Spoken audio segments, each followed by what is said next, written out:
As the world continues to focus on his case, we'll focus on the content of the thousands of State Department cables that WikiLeaks is continuing to publish. One of the cables reveals that the pharmaceutical giant Pfizer hired investigators to dig up dirt on Nigeria's former Attorney General last year in an effort to pressure him to drop a $6 billion lawsuit against the company. The lawsuit stemmed from a notorious 1996 drug experiment Pfizer conducted on sick children in Nigeria. The high-profile case has been compared to the plot of the Academy Award-winning movie The Constant Gardener that was based on the best-selling novel by John le Carré.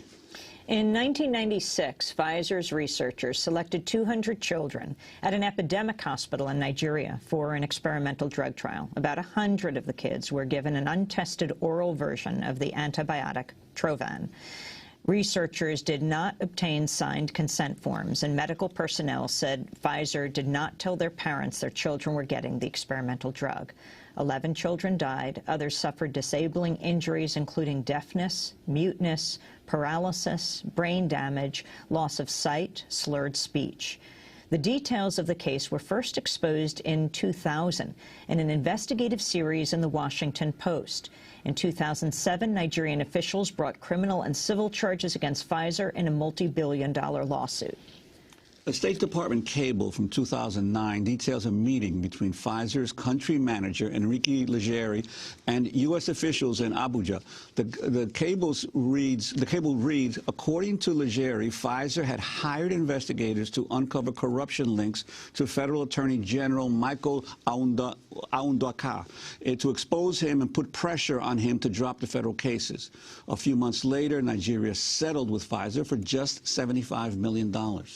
Joe Stevens is a staff writer for The Washington Post. He was part of the investigative team that broke the story in 2000. He's joining us from the offices of The Washington Post in Washington, D.C. And we're joined here in studio by Musikulu Mojid, a Nigerian journalist who's worked on this story for the Next newspaper in Lagos. He's a Ford Foundation International Fellow at City University of New York here in the city. We welcome you both to Democracy Now! Joe Stevens, let's start with you. Lay out the scope of this of the whole experiment that Pfizer did in Nigeria. Well, this goes back 14 years. It's an amazing, twisted saga, and the WikiLeaks development is just the latest twist and a just amazing story. In '96, Pfizer was trying to get approval for a new antibiotic they thought was going to be a blockbuster drug. And as part of this, they wanted to test it on children because you could get an extension on your patent and make billions more potentially by testing on children. But it's very difficult to get children to take an experimental drug in the U.S. There's a lot of hoops to jump through. Parents are very protective. And this was a drug that had problems with young mammals. When it was given to rabbits and dogs that were not fully developed, they became arthritic and crippled. And so they were trying to put together the trials. And during this time, one of the lead researchers who was in charge of this drug called Trovan saw that there was a record meningitis epidemic in sub-Saharan Africa. They very quickly, in a matter of weeks, put together a clinical trial, loaded up their experimental drug on a DC-9 and flew it to northern Nigeria. Generally, these pediatric trials, they can take years to put together. This was done very quickly. They arrived at one of the most disgusting, fetid hospitals in the world, according to Doctors Without Borders in Kano. And this hospital was besieged with patients, people bringing in their children, often carried on their backs to this epidemic camp. And Doctors Without Borders had set up there. They were using an approved drug to treat children. Pfizer came in, took over some wards, and started giving out their experimental drug. Half the children got Trovan, half got a proven drug, but they got a substandard dose. And Pfizer was there for a few weeks, tried out its drug, and flew back out. No one really knew, other than people who were in this hospital, knew this had taken place until we came in 4 years later in 2000 and did an investigative look at this. And what we found is that Pfizer had no written, signed, informed consent forms from parents which would prove that the parents knew that their children were taking an experimental drug and had agreed to this. That's standard procedure in the West, in the U.S. and Europe. They didn't have these. Pfizer says, nonetheless, the parents knew what they were doing. Some people who were in the hospital at the time told us they had no idea what they were doing.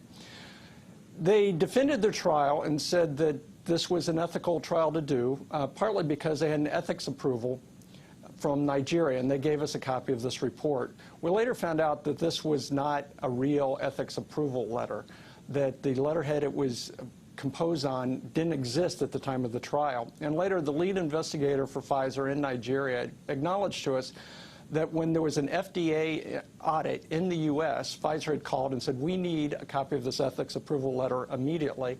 He went to his office, put it together, signed it himself, backdated it a number of years, and then sent it over to Pfizer headquarters.